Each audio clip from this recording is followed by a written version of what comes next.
안녕하세요. 경기도에 살고 있는 58세 여성입니다. 저는 친척분의 소개로 남편을 만나 22살의 이른 나이에 결혼하게 되었어요. 그 전까지 남자를 사귄다는 상상도 하지 못하고 있었죠. 집안 어른들의 말에 이끌려 얼떨결에 결혼을 하게 되니까 마음고생이 심했습니다. 남편을 허망하게 떠나보내고 눈물로 시집살이를 보내야 했거든요. 하지만 시어머니보다 더 상처를 준 건 아들이었습니다. 피눈물로 키운 아들이 돈에 눈이 멀어서 제 등에 칼을 꽂을 줄은 몰랐으니까요. 아무래도 제가 아들을 잘못 키웠나 봅니다. 결혼을 성급하게 결정해서 배 아파 낳은 자식이 배신을 한 것 같습니다. 저한테 결혼은 도피처였습니다. 조금이라도 여유있게 살고 싶지 않냐는 엄마 말을 듣고 결혼을 한 건데 오히려 더 큰 고통을 겪게 됐네요. 저희 집이 아주 가난했거든요. 아버지는 공사장에서 막노동을 하셨고 엄마는 파출부 일을 하면서 어렵게 생활을 꾸려나가셨습니다. 아버지는 특별한 기술이 없는 잡부였고 공사가 끝나면 다른 공사가 생길 때까지 한 달 넘게 백수로 지내실 때도 있었습니다. 아버지 수입이 들쭉날쭉 하다 보니 엄마까지 나서서 돈을 벌어야 겨우 입에 풀칠할 수 있었습니다. 설상가상으로 제가 중학생이 될 무렵 아버지가 공사장 계단에서 미끄러져 낙상사고를 당하셨습니다. 그때 허리를 크게 다치는 바람에 집에 누워만 있는 처지가 되었죠. 엄마는 하루도 쉬지 않고 파출부 일을 다니셨지만 날마다 끼니를 어떻게 때워야 할지 걱정하셨습니다. 모자란 돈을 어떻게 메꿔야 할지 혼자 끙끙 앓으면서 고민하시는 모습을 많이 보여주셨죠. 그래서 저는 또래들보다 일찍 철이 들었습니다. 고등학교 다닐 때 엄마 몰래 식당 일을 하면서 용돈을 벌 정도였습니다. 학교에 내야 할 돈도 제가 벌어서 해결하며 어떻게든 가난에서 벗어나려고 노력했죠. 엄마도 뒤늦게 제가 알바를 하고 있다는 사실을 알고 야단을 치셨어요. 너 알바한다는 게 사실이야? 왜 학생이 공부는 안 하고 쓸데없는 짓 해? 내가 지금 꾹 참고 일하는 것도 너 하나 잘 키워보려고 그러는 거야. 그런데 네가 엄마처럼 일하고 있으면 어떡하니? 지금 당장 생활비도 없는데 어떡해. 내일 굶어야 하는 마당에 공부는 해서 뭐해? 어차피 대학 갈 생각도 없어. 지금부터 돈 벌어서 엄마 돕고 싶단 말이야. 그냥 아무 걱정하지 말고 공부만 하라니까 왜. 엄마는 아무 걱정하지 말고 공부만 하라고 하시면서 울컥하시더라고요. 제가 벌지 않으면 대책이 없다는 걸 알고 계셨던 거죠. 결국 엄마도 한참을 우시더니 같이 이겨내자고 하셨습니다. 미안하다 미정아. 엄마가 파출부 일을 늘려볼게. 잠깐만 도와주라. 다음 달부터는 돈 걱정 없이 공부만 하게 해줄게. 당연히 저는 엄마 말을 믿지 않았죠. 제가 일하는 게 더 낫지 어떻게 엄마가 일을 더 늘리겠어요. 게다가 공부하더라도 소용없다는 생각이 들었어요. 아버지 약값으로 한 달에 수십만 원이 들어가는 마당에 제게 대학은 사치였거든요. 일자리를 늘려 몸이 더 안 좋아지셔서 그런지 엄마는 금세 몸살이 나고 마셨죠. 엄마가 처음으로 휴가를 내고 집에 누워서는 시름시름 앓더니 눈물을 흘리셨어요. 그래서 제가 엄마 눈물을 닦아주면서 위로해 주었습니다. 엄마, 왜 울어? 힘들어서 그래?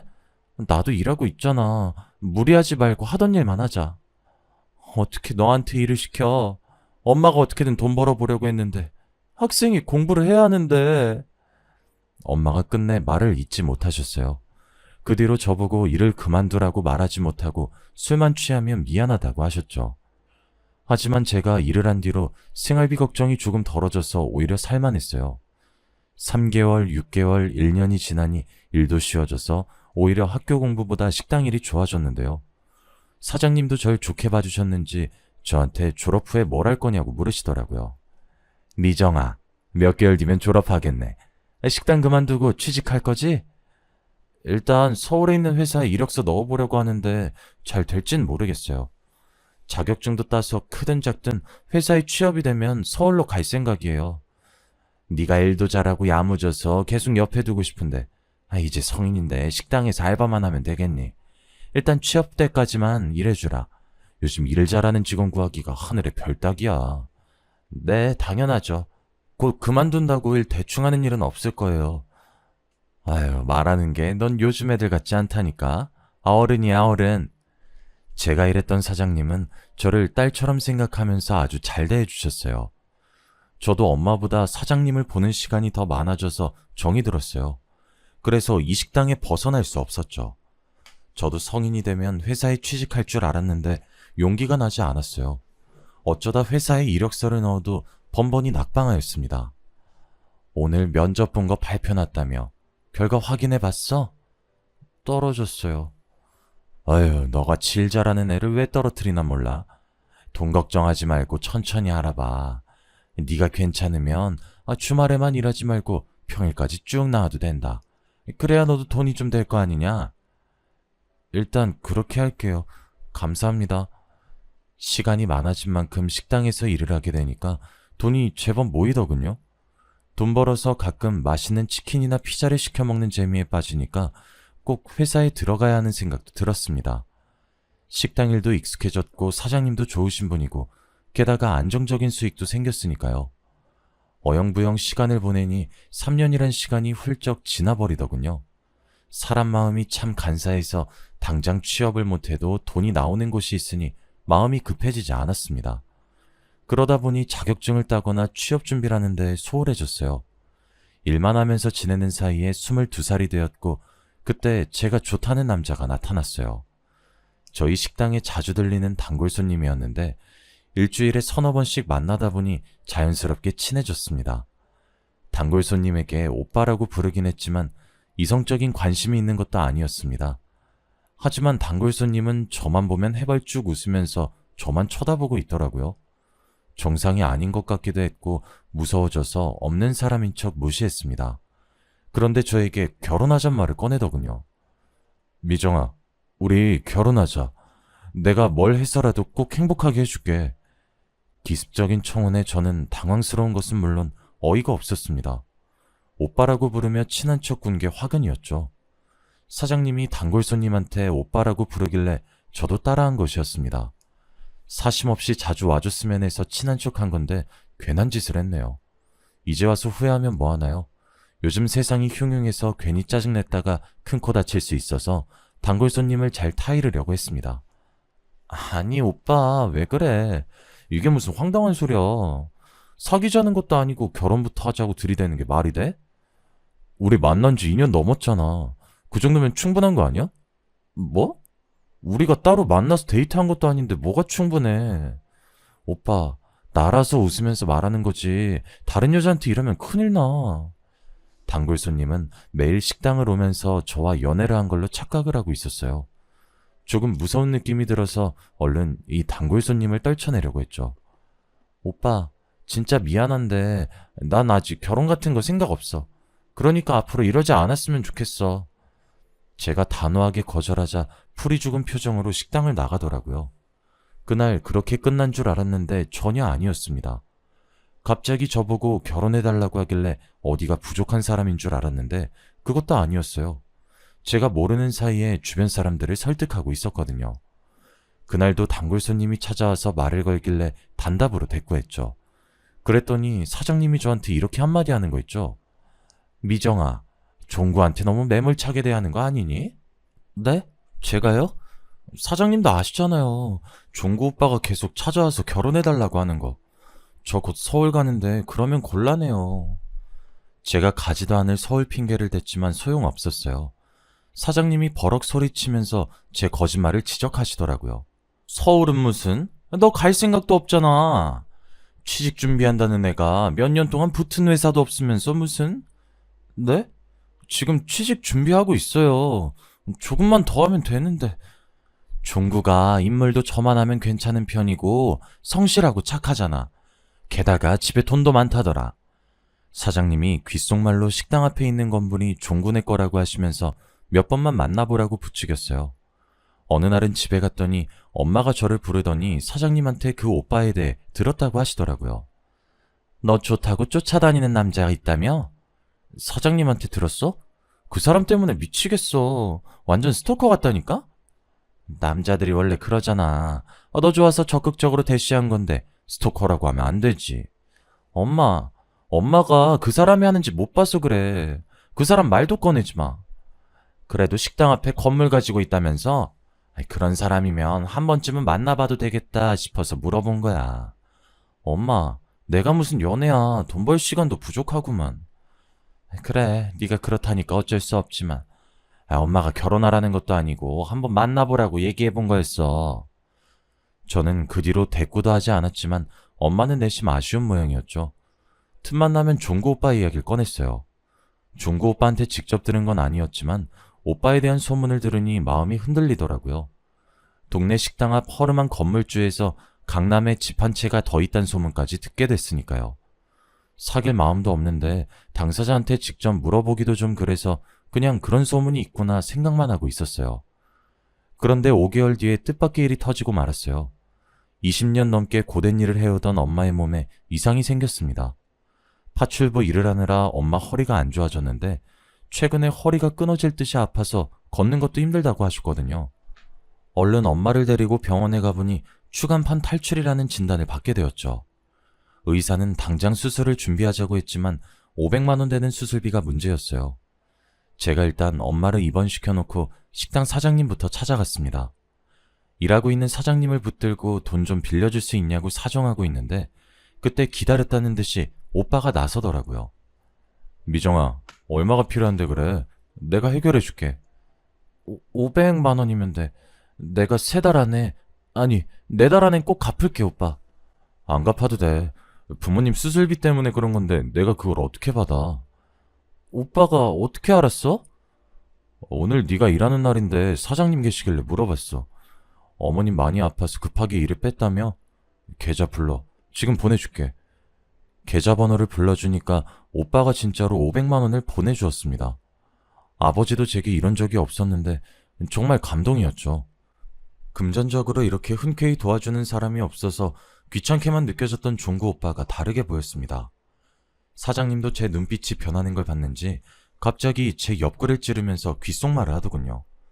거봐, 내가 저런 놈 없다고 했지? 한 번은 만나볼만 하다니까. 괜히 고집 피우기는. 제가 헛기침을 하면서 모르는 척 대꾸도 안 하니까 사장님이 얼른 병원으로 가라고 했습니다. 오빠도 걱정된다면서 절 따라오겠다고 해서 엄마가 있는 곳으로 얼른 급하게 택시를 잡아탔습니다. 병원으로 가는 내내 오빠는 걱정하지 말라고 제 손을 꼭 잡아주면서 진심으로 다독여주더라고요. 어머님은 너무 걱정하지 마. 수술만 받으면 금방 좋아지실 거야. 오빠가 다정하게 위로해주는데 눈물이 다 나오더군요. 가족처럼 걱정해준다는 게 이런 거구나 싶었습니다. 오빠 덕분에 병원에 도착하자마자 바로 수술비를 낼 수 있었고 빠른 시일 안에 수술도 받을 수 있었습니다. 엄마의 수술 날짜를 기다리고 엄마가 수술 받는 동안 오빠가 옆에 있어주니까 오빠를 진지하게 만나보고 싶다는 생각이 들었습니다. 어차피 이제 취업은 거의 포기한 상태였고 식당에서 평생 일해봐야 이 가난에서 못 벗어날 것 같았거든요. 또 어차피 할 결혼이라면 종구 오빠 같은 사람과 하고 싶었습니다. 그래서 오빠와 8개월 정도 만났다가 정말로 시집까지 가게 되었죠.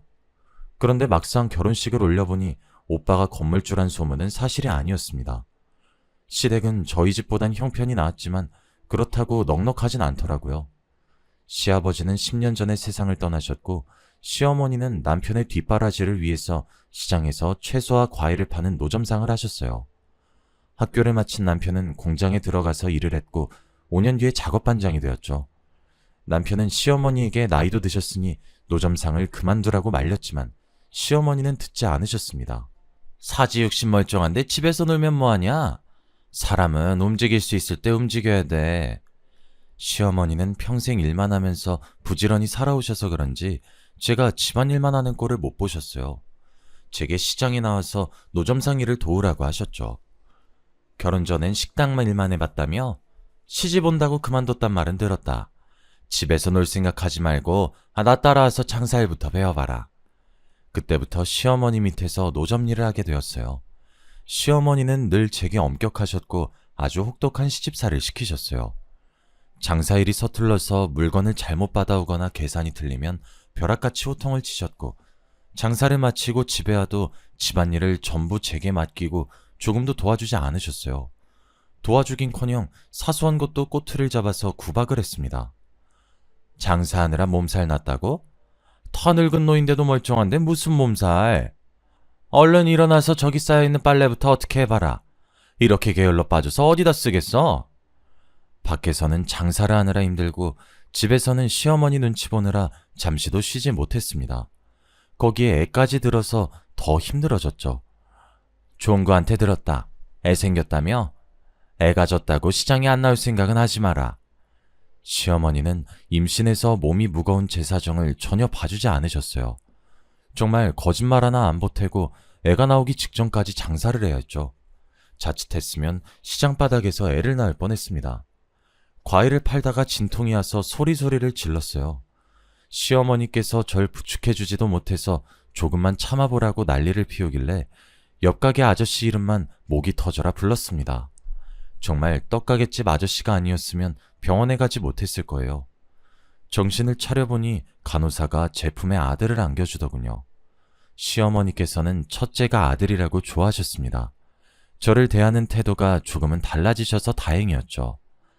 애 낳느라 고생했다. 몇 달은 집에서 쉬면서 애를 돌보거라. 장사는 내가 알아서 하마. 네? 정말 집에서 쉬어도 되나요? 그래, 나 혼자 장사하기 힘드니까 얼른 몸 추스를 생각부터 해라. 시어머니는 처음으로 집에서 쉬게 해주었습니다. 뜻밖의 말에 눈물이 나올 정도로 고마웠지만 시어머니는 다른 속셈이 있었습니다. 아들이 100일을 넘기고 저도 체력이 회복되자 시어머니께서 장사를 제게 맡기고 싶다고 하시더군요. 나도 나이가 드니 노점 일이 지친다. 애는 내가 봐줄 테니 노점은 이제부터 네가 알아서 해라. 나도 며느리 덕 좀 보자. 네? 어머님, 저 아직도 산후통이 있어서 손발 시리고 어깨도 아파요. 무거운 것도 못 들 것 같은데 제가 어떻게 혼자서 노점을 보겠어요. 나는 뭐 안 아픈 줄 아니? 너만 해놨어? 나도 우리 종구 나와서 몸 많이 망가졌다. 성한 데가 없었는데 돈 벌려고 참았어. 너도 애 키우려면 엄살 피우지 말고 장사 시작해. 어머님, 저 나이 어리다고 이러시는 거죠? 저도 알 거 다 알아요. 산후조리도 제대로 안 해주시고 이렇게 다짜고짜 밖으로 내몰면 어떡해요. 어머님 일 나가신 동안 하루 종일 우는 애 안아주느라 손목이랑 어깨가 다 나간 것 같은데. 제가 눈물로 호소해도 시어머니에겐 먹히지 않았어요. 기어코 아들 낳은 지 얼마 안 된 며느리를 밖으로 내몰고 자기는 집에서 쉬겠다는 겁니다. 기가 막혔지만 그래도 아들을 봐주겠다고 하니 다행이었어요. 그렇지 않으면 젖먹이 아들을 업고 장사를 해야 했으니까요. 마음속은 썩어 문드러질 것 같았지만 긍정적으로 생각하려고 노력했죠. 하지만 제가 장사를 시작하자 시어머니께서 저를 며느리가 아니라 돈을 벌어오는 기계 취급을 하였습니다. 장사를 마치고 집에 들어오면 오늘은 얼마를 벌었냐고 매일 추궁하셨거든요. 오늘은 수입이 왜 이것뿐이니? 너 혹시 나 몰래 돈 빼돌리는 거 아니야? 아니에요. 제가 그럴 리가 없잖아요. 어머님은 어떻게 그런 말을 아무렇지 않게 하실 수 있으세요? 내가 널 어떻게 믿니? 내가 낳은 자식도 못 믿을 마당에. 제가 속상하다는 표현을 정확히 해도 시어머니는 제가 벌어온 돈만 꼼꼼하게 확인했어요. 장사를 하고 돌아오면 집안일은 안 하게 될 줄 알았는데 예상 밖이었죠. 시어머니께서 정말 아들 돌보는 데에만 신경을 쓰셔서 빨래와 청소는 물론이고 식사 준비까지 저 혼자 맡아서 하게 되었습니다. 이렇게 살다간 쓰러지겠다 싶었는데 나이가 어려서 그런지 잔병치레만 생기고 쓰러지진 않더라고요. 차라리 쓰러졌으면 좋겠다 생각하면서 2년의 시간을 버텨왔어요. 지금 생각해도 제가 어떻게 버텼나 싶네요. 밤마다 욱신거리는 손목과 어깨를 붙들고 눈물을 견뎌왔습니다. 내가 왜 빨리 결혼을 해서 사서 고생을 하는 걸까 하는 후회가 마구 밀려왔죠. 마음 같아서는 당장 짐을 싸들고 친정으로 가버리고 싶었지만 친정도 마찬가지란 생각이 들었어요. 제 옆에 가난이 존재하는 이상 제가 돈 더 벌어오고 집안일도 하고 애도 돌봐야 하니까요. 그리고 저희 엄마는 수술 후유증으로 더 이상 돈도 못 버셔서 기초생활수급자 지원금을 받기로 하였습니다. 엄마도 지금 고통스러우실 텐데 저라도 잘 살기 바라는 친정엄마에게 실망감을 안겨줄 수 없었어요. 그래도 제게는 한 가지 희망이 있었습니다. 똘똘하고 영특한 아들이 있었으니까요. 아들 보는 낙으로 버티니 2년에서 6년을 더 버틸 수 있었습니다. 아들 녀석은 초등학생이 되어도 저를 볼 때마다 활짝 웃어주었습니다. 엄마, 오늘 일 다 끝났어? 내가 어깨랑 다리 주물러 줄게. 아들은 고사리 같은 손으로 열심히 제 어깨와 팔다리를 주물러 주었어요. 엄마, 어때? 이제 안 아프지? 시원하지?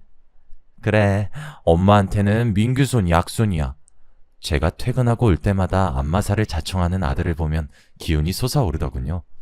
그 모습이 너무 예쁘고 기특해서 이런 아이에게 이혼 가정을 물려주지 않아서 다행이란 생각도 들었습니다. 제 몸이 부서지는 한이 있어도 아들만 아무 탈 없이 자라준다면 더 이상 바랄 게 없었죠. 게다가 학원에 다니지도 않았는데 아들은 공부도 줄곧 잘했고 100점도 여러 번 받아왔습니다. 그때쯤 되니 장사도 손에 익어서 욕심이 생기더군요. 돈을 더 벌어서 아들 학원이라도 보내주고 싶었습니다. 그래서 시어머니께 가서 미리 받은 가게 이야기를 꺼냈죠. 어머님, 시장이 괜찮은 가게가 하나 나왔는데 그걸 인수하면 어떨까요? 옷가게 사장이 급전이 필요해서 시세보다 아주 싸게 가게를 내놨더라고요.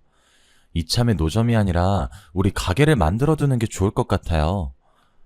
옷가게 사장이 얼마에 내놨는데? 3천만 원이요. 저렴하네. 내 몸이 안 좋아서 가게는 못 보러 가니까 계약은 너 알아서 하고 그 강의 명의는 내 앞으로 해라. 네? 제가 혼자 장사해서 모은 돈인데 왜 어머니 명의로 가게를 얻어요? 너한테 장사를 가르친 게 누구냐? 기껏 시장판에서 밥 벌어먹도록 만들어줬더니 이젠 가게까지 차지하겠다는 거냐? 그럴 작정이면 가게고 뭐고 다 없던 걸로 하자.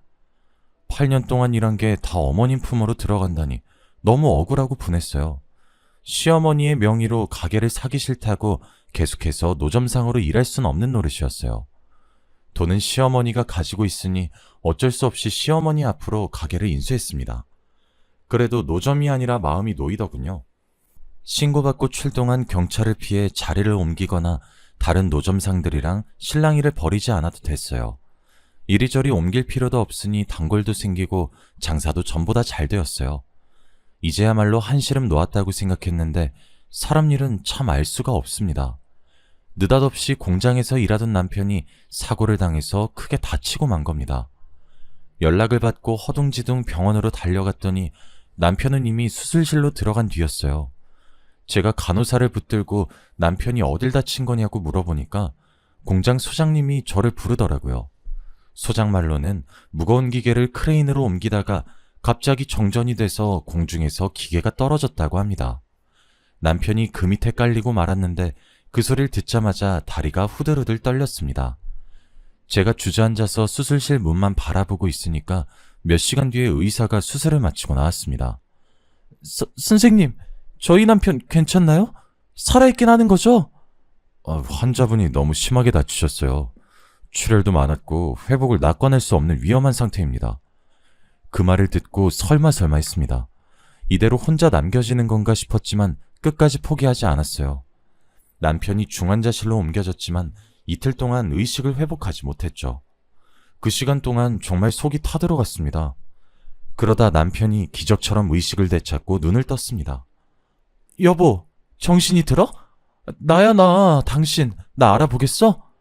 다행히 저를 알아본 남편은 저보고 가까이 다가오라는 손짓을 보냈습니다. 그리곤 제게 깜짝 놀랄 말을 전해주더군요. 보험이 있어. 엄마도 몰라. 당신이 처리해줘. 보험? 갑자기 무슨 보험? 지금 무슨 말을 하는 거야? 남편은 10년 전에 생명보험을 들어놨다고 했습니다. 결혼을 하고 애를 가지자 남편은 혹시나 하는 마음에 지인의 소개로 생명보험에 가입을 해두었다고 해요. 그 사실을 저와 시어머니에게 비밀로 했고 수혜자는 시어머니가 아니라 바로 저라고 이야기해 주었습니다. 거기까지 말해주던 남편이 의식을 잃더니 그대로 눈을 감고 말았죠. 그제야 의사와 간호사들이 와 응급처치를 해주었지만 남편의 심장이 다시 뛴 건 아주 잠시였습니다. 일주일 동안 혼수 상태에 빠져 있다가 세상을 떠나고 말았거든요. 남편 장례를 치러준 뒤 보험회사에 보험금 수령을 신청했습니다. 남편이 든 보험은 다른 보장은 전혀 없고 사망보상만 되는 거라서 3억이란 거액을 받게 되었어요. 하지만 시어머니가 보험금을 탄 사실을 모를 리가 없었죠.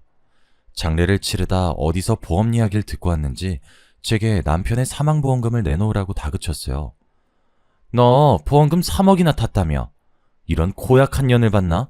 우리 아들 목숨값을 가로채려고 들어? 당장 내놔? 절대 안 돼요.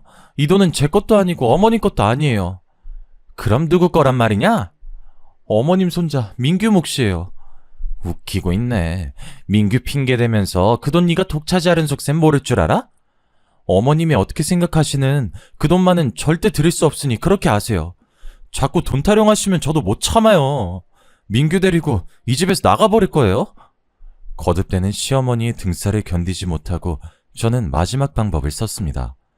곧 팔순을 바라보는 시어머니는 체력도 많이 떨어지셨고 당뇨와 고혈압 같은 지병도 있으셔서 제 도움이 없이는 식사조차 챙기기 어려우셨습니다.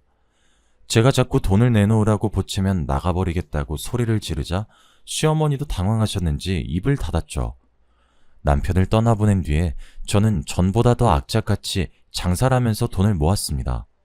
그런데 아들이 중학생이 되던 해 뜻하지 않은 불행이 또 저를 찾아오고 말았습니다. 시어머니가 치매 진단을 받은 거예요. 매사에 저를 못마땅하게 생각하고 구박만 하던 시어머니였지만 정신이 오락가락하는 모습을 보니 친정엄마가 생각이 들더군요. 기초생활수급자 신세가 된 저희 엄마도 못 모시고 있는데 치매 환자가 된 시어머니를 모실 형편은 더더욱 못됐습니다. 가게에서 장사를 해야 하는 상황이라 어쩔 수 없이 요양원에서 지내시게 했어요. 어머니의 상태는 계속 나빠졌고 나중에는 저와 손자도 못 알아보는 지경에 이르렀죠. 그런데도 희한한 건 돈에 대한 집착은 사라지지 않으셨어요. 요양원의 간호사들과 간병인 말에 따르면 시어머니는 뭐에 홀린 사람처럼 하루 종일 요양원을 뒤지고 다닌다고 했습니다. 아마 제가 숨겨둔 돈을 찾으려고 했던 것 같아요. 그러다가 6개월 뒤 당뇨합병증으로 다리를 절단하게 되셨고 그때부터 꼼짝 못하고 누워만 지내다가 세상을 떠나고 마셨죠. 마음 불편하게 했던 시어머니가 돌아가시니 이제는 아들이 문제였습니다. 중학생 때까지만 해도 착하게 잘 자라줬던 아들이 고등학생이 되자 질이 좋지 않은 애들과 어울리기 시작했습니다. 공부는 뒷전으로 미루고 저 몰래 술과 담배까지 하더군요.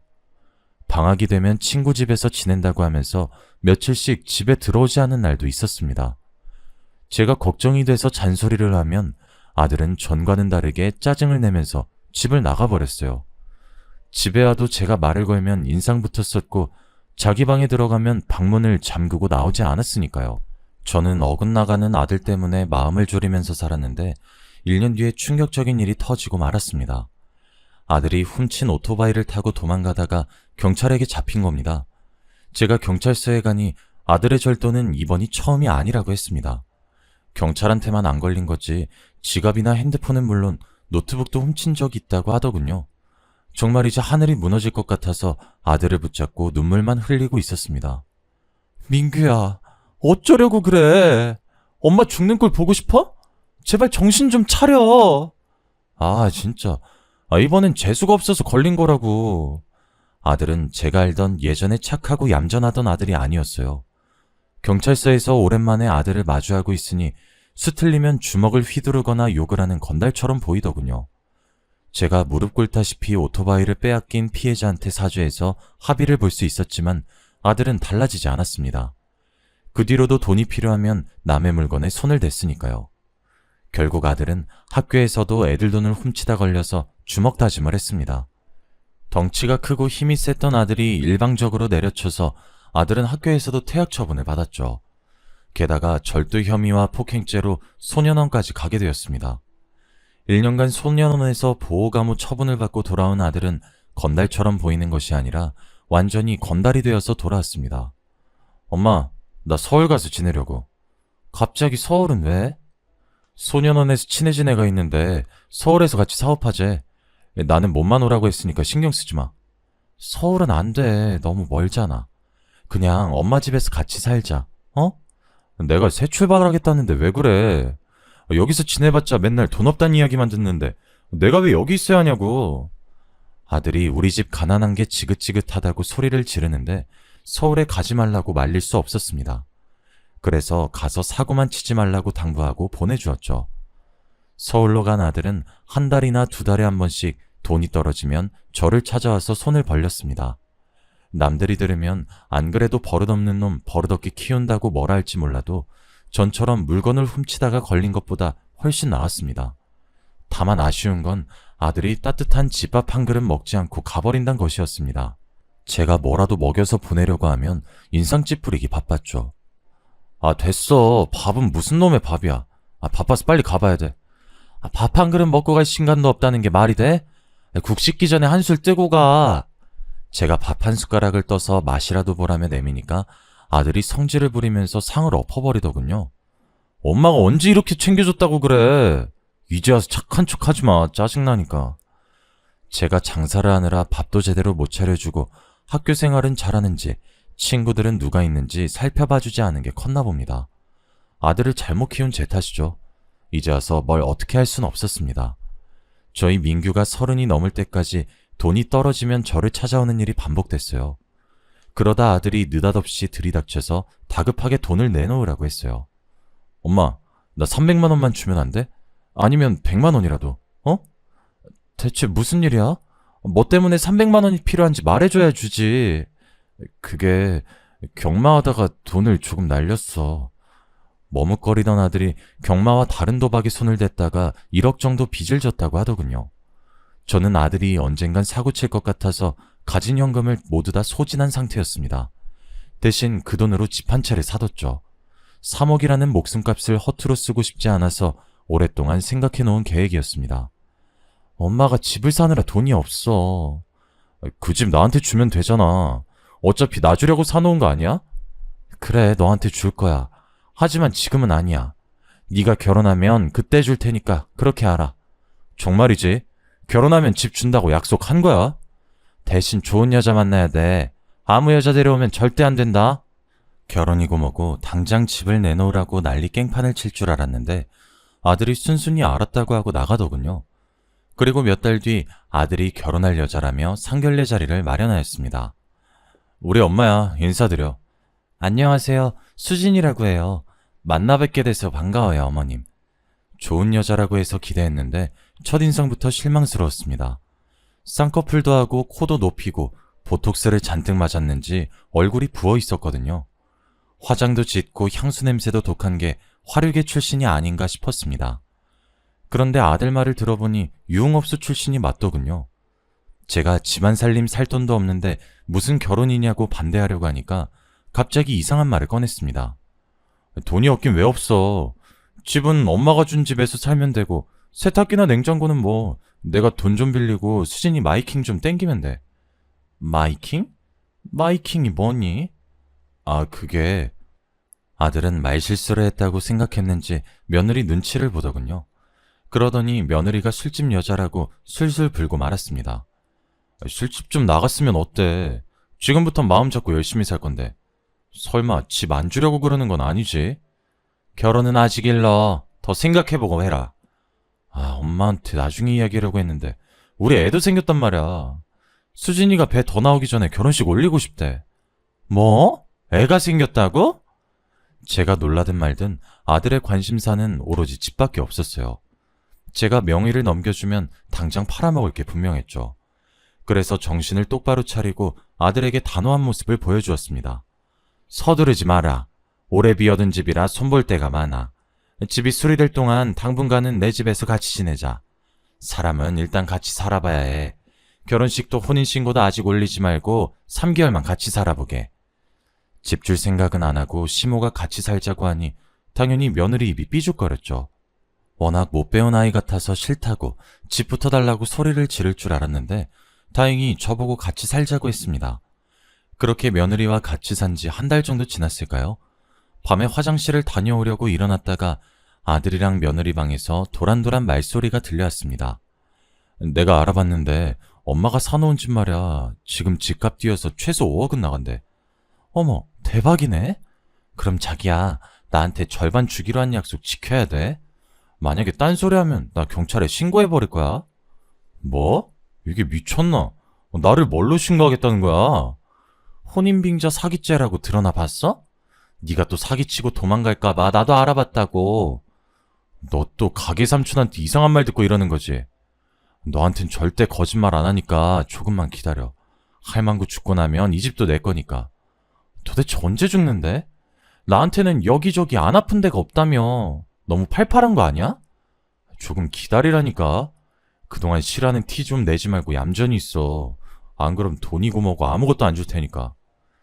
숨을 죽이고 둘이 하는 말을 들어보니 아들은 집안에 돈이 많아 놀고 있다며 며느리에게 제가 가진 재산의 절반을 주겠다고 꼬신 거였어요. 둔년 놈은 집 한 채로 만족하지 못하고 제가 죽으면 가게와 제 집까지 가져갈 꿈에 부풀었나 봅니다. 제가 빨리 죽기를 학수고대하고 있었단 생각에 가슴이 찢어질 것 같았죠. 조용히 방 안으로 돌아와 뜬 눈으로 밤을 지새웠습니다. 저는 한숨도 자지 못하고 아들과 며느리를 어떻게 해야 하나 고민했습니다. 그래서 해가 뜨자마자 아들에게 집수리가 끝났으니 신혼집으로 가라고 이야기해 두었습니다. 그대로 가게로 출근하고 돌아오니 아들은 보이지 않고 며느리가 누군가와 전화를 하고 있더군요. 응, 오빠. 이제 작업 거의 다 끝났어. 2억 5천은 땡길 수 있을 거야. 물론이지. 그 자식은 나를 마누라로 생각하고 있는데 웃겨 죽겠어. 사실 임신도 안 했고 혼인신고도 안 했거든. 집 팔아서 돈만 챙기면 야반도주 할 거야. 얼른 돈만 챙기고 오빠 보러 가고 싶다. 며느리가 아들과 작정하고 저를 속인 것도 모자라 숨겨둔 내연남까지 있었던 겁니다. 그 전화통화를 듣는 순간 그동안 참아왔던 게 터져서 며느리에게 달려들고 말았습니다. 머리채를 잡아채면서 할 수 있는 온갖 욕은 다 했죠. 뭐? 돈만 챙기고 야반도주 할 거라고? 어디서 근본도 없는 술집년이 나를 속여? 이거 놔요! 경찰에 신고할 거야? 폭행죄로 신고할 거라고! 그래, 신고해라. 너 사기친 거랑 내 폭행죄랑 누가 다 형 오래 사나 보자. 같이 깜빵 가보자고. 제가 진짜로 경찰에 신고할 기세로 핸드폰을 챙겨드니까 며느리가 조용히 사라질 테니 없던 일로 하자고 하더군요. 어림도 없는 소리였습니다. 그대로 경찰에 전화해 며느리가 사기 결혼을 했다고 신고했죠. 하지만 며느리가 돈을 챙겨들고 튄 것도 아니고 금전적인 이득을 취하기 전에 신고한 거라 제대로 된 복수도 하지 못했습니다. 하지만 아들이 배운 것도 없는 여자에게 벗어났다는 것만으로 천만다행이라고 생각합니다. 저보고 죄송하다고 효자가 되겠다고 하진 않았지만 돈만 밝히고 저를 속이려고 든 게 후회가 되긴 했나 봅니다. 제 옆에 붙어 살면서 배달 일을 시작하더니 더 이상 사고는 치지 않네요. 이렇게 사연을 적어보니 믿을 수 없는 일의 연속이었습니다. 저에게 좋은 집안, 좋은 남편, 좋은 아들도 없었지만 이렇게까지 버티게 해준 건 가난해서 생긴 악착 같음인 것 같습니다. 바쁘게 살아오다 보니 제 한탄을 말할 사람도 없어 사연 보내봤는데 어떤 반응일지 궁금하네요. 물론 저보다 더 힘든 사람들이 많겠지만 위로의 한 말씀 부탁드립니다.